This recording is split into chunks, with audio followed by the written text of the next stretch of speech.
স্বাগতম সবাইকে। আজকের ভিডিওতে আমরা আলোচনা করব থিন লেয়ার ক্রোমাটোগ্রাফি সম্পর্কে, যা হলো মূলত একটা সেপারেশন টেকনিক। সো এখানে একটা বেসিক প্রথমে আলোচনা করব, দেন আমরা এটা সম্পর্কে ডিটেলসে জানবো। এখানে বেসিক আলোচনার মধ্যে আমরা দেখতে পাচ্ছি যে এখানে এম নামের একটা মিক্সার নেওয়া হয়েছে, যেখানে এ আর বি এর মিক্সার রয়েছে।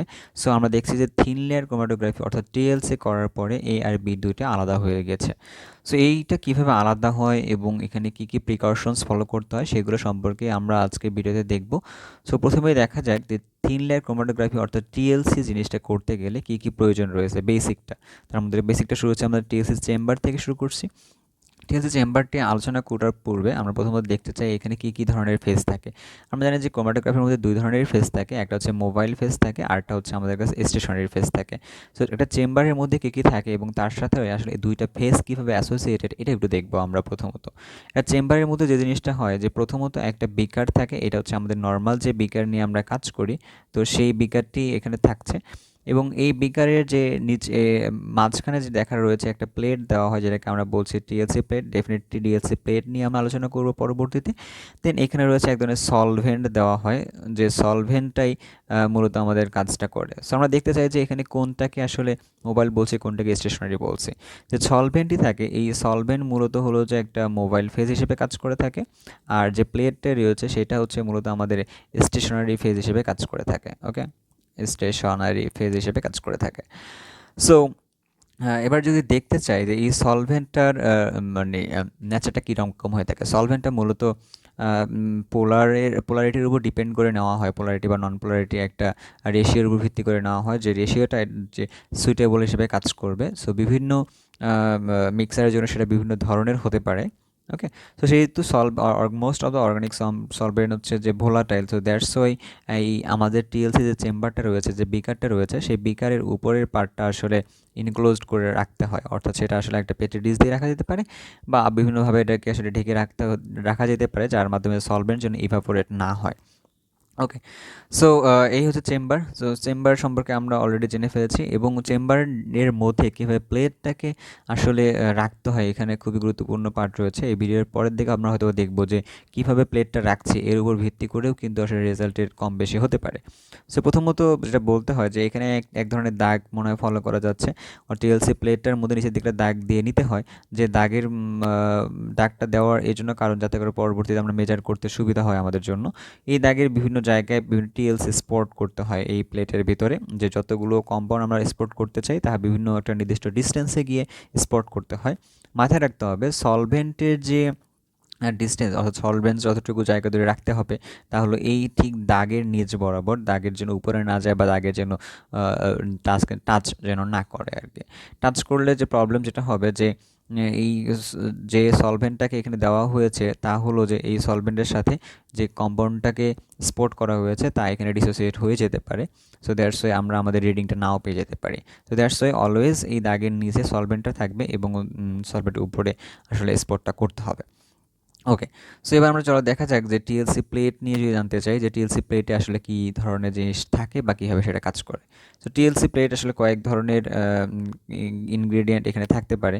সো প্রথমত যদি বলি যে সিলিকা জেল, খুবই কমন একটা জিনিস, সিলিকা জেল থাকতে পারে এই টিএলসি প্লেটের মধ্যে প্রথমত। দ্বিতীয়ত হচ্ছে যে এখানে এই প্লেটের মধ্যে অ্যালুমিনিয়াম অক্সাইড থাকতে পারে। তৃতীয়ত হচ্ছে যে এখানে সেলুলোজও থাকতে পারে। ওকে, সেলুলোজও থাকতে পারে। সো মোস্ট কমনলি আমরা কাজ করি সিলিকা জেল নিয়ে। সো সিলিকা জেলের আসলে স্ট্রাকচারটা কি, এটা নিয়ে আমরা দেখতে চাই।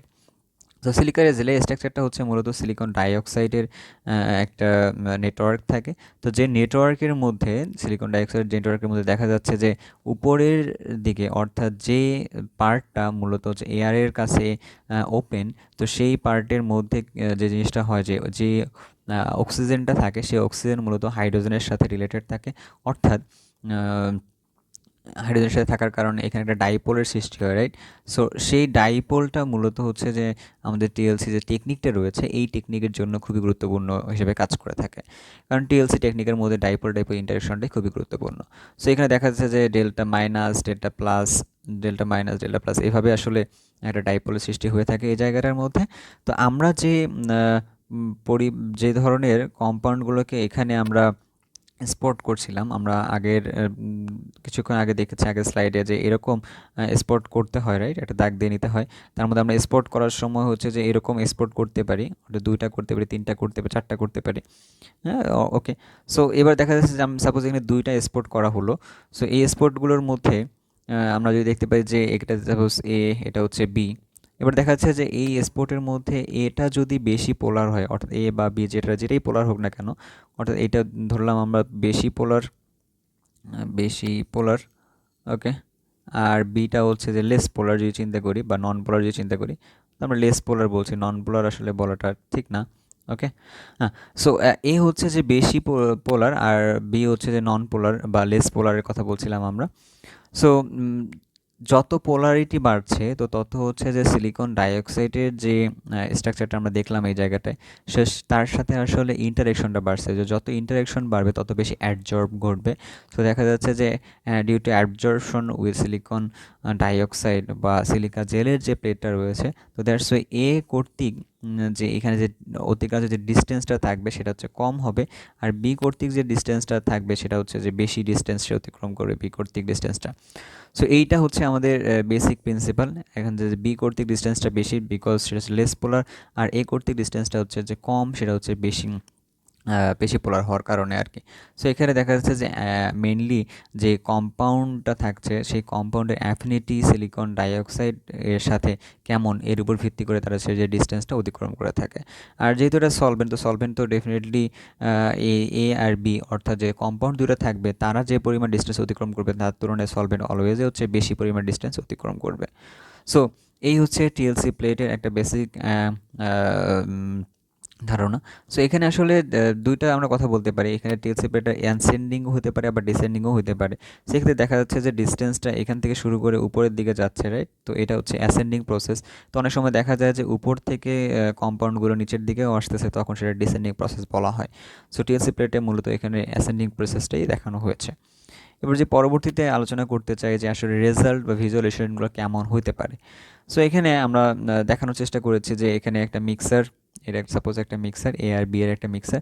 সেই মিক্সারের মধ্যে দেখা যাচ্ছে যে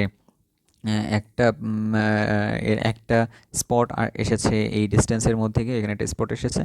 সো আমরা আরও একটা স্পট দেখাতে পারি, যেহেতু সেপারেশনের কথা বলছিলাম, এখানে দেখাচ্ছে আরও একটা স্পট এসেছে এই জায়গাটার মধ্যে। বাট স্পট দুইটাই আসতে পারে, যেটাকে দুইটা ভিজুয়ালাইজ করা সহজ। তো আমরা হচ্ছে যে এই স্পটটা ঠিক মাঝ বরাবর স্পট করব, দেন এখান থেকে ডিস্টেন্স মাপবো। সেটা পরবর্তীতে আমরা দেখবো যে কীভাবে ডিস্টেন্স দেখতে হবে বা মাপতে হয়।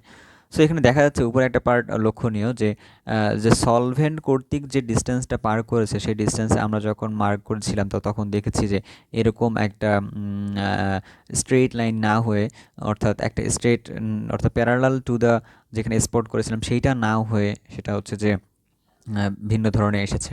সো এইটা হওয়ার একটা কারণ রয়েছে, এটা হওয়ার সবচেয়ে যে মূলত যে কারণটা হইতে পারে তা হলো যে আমরা যদি শুরুর দিকে যাই, যে রাইট, সো আমরা যখন এই টিএলসি প্লেটটাকে টিএলসি চেম্বারে যখন দিচ্ছিলাম তখন একটা জিনিস মাথায় রাখতে হবে, এটা যেন ঠিক মাঝ বরাবর থাকে, অর্থাৎ এর এই যে এই পার্টগুলো যেন এর গায়ে না লেগে থাকে, এর পার্টটা যেন এর গায়ে না লেগে থাকে। সো এমনভাবে দিতে হবে যাতে করে যে শুধুমাত্র যেন সলভেন্টটাই এখানে মোবিলিটি পায়, অর্থাৎ সলভেন্টটাই যেন পাস করতে পারে। সো এই পার্টটার প্রতি নজর রাখা, যে ওই যে রেজাল্ট আমরা দেখেছিলাম এই রেজাল্টটা আসার মূল কারণ হচ্ছে এইটা, যে মেবি এর টিএলসি প্লেটের কোনো একটা সাইড কোনো একটা পার্টের সাথে লেগেছিল, দ্যাটস ওয়াই এমনটা এসেছে আর কি। এবার আমরা যদি দেখা যায় যে আরেকটা রেজাল্ট, অর্থাৎ এখানে দেখা যাচ্ছে যে এটাও একটা ওই একই পরিমাণে মিক্সারে যদি কথা বলি তো দেখা যায় যে কোনো রেজাল্টের ক্ষেত্রে এরকমও একটা ট্রেস পাওয়া যায়। তো এই ট্রেসটা পাওয়ার মূল কারণটা কি হতে পারে? এই ট্রেসটা পাওয়ার মূল যে কারণটা হতে পারে যে কনসেন্ট্রেশন অনেক বেশি আছে বা বেশি পরিমাণে আসলে স্পট করা হয়েছে, 2 থেকে 3 বার হয়তো স্পট করা হয়েছে, বা কনসেন্ট্রেশন বেশি রয়েছে যে স্যাম্পলটা নেওয়া হয়েছে সেই স্যাম্পলের, দ্যাটস ওয়াই এরকম একটা ট্রেস আসতে পারে। তো তখন আসলে ডাইলুট করেও রেজাল্টটা পাওয়া যেতে পারে। বাট এক্ষেত্রে কিন্তু দেখা যাচ্ছে যে আমাদের যে সলভেন্টটা রয়েছে তার কিন্তু কোনো প্রবলেম হয়নি।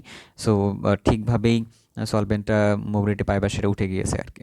আচ্ছা, সো এবার সলভেন্ট যখন, যেহেতু সলভেন্ট একটা মোবাইল পেজ, যেহেতু সলভেন্ট উপরের দিকে উঠতেই থাকবে, সো বি কেয়ারফুল সলভেন্ট যেন কখনোই আমরা যেন এই প্রান্তে এসে বা শেষের প্রান্তে এসে যেন আমরা সলভেন্টকে যেন না নিই, যে শেষ হওয়ার পূর্বেই একটা নির্দিষ্ট দূরত্বে গিয়ে যেন আমরা টিএলসি প্লেটটাকে উঠাই নিই। ওকে, এবং উঠাই নেওয়া যেই মুহূর্তে আমরা টিএলসি প্লেটটাকে টিএলসি চেম্বার থেকে উঠাই নেব ঠিক ওই মুহূর্তেই যেন আমরা ওই সলভেন্টের ট্রেসটাকে আইডেন্টিফাই করি বা আবার আমাদের যে এ আর বি বা আমাদের যে সেপারেটটা হলো সেখানেও যেন আমরা আইডেন্টিফাই করে নিই। কারণ কি, যে সলভেন্ট যেহেতু একটা ভোলাটাইল, তো সেক্ষেত্রে সলভেন্টের ট্রেসটা আসলে থাকবে না, সলভেন্টের ট্রেসটা আসলে পরবর্তীতে চলে যাবে।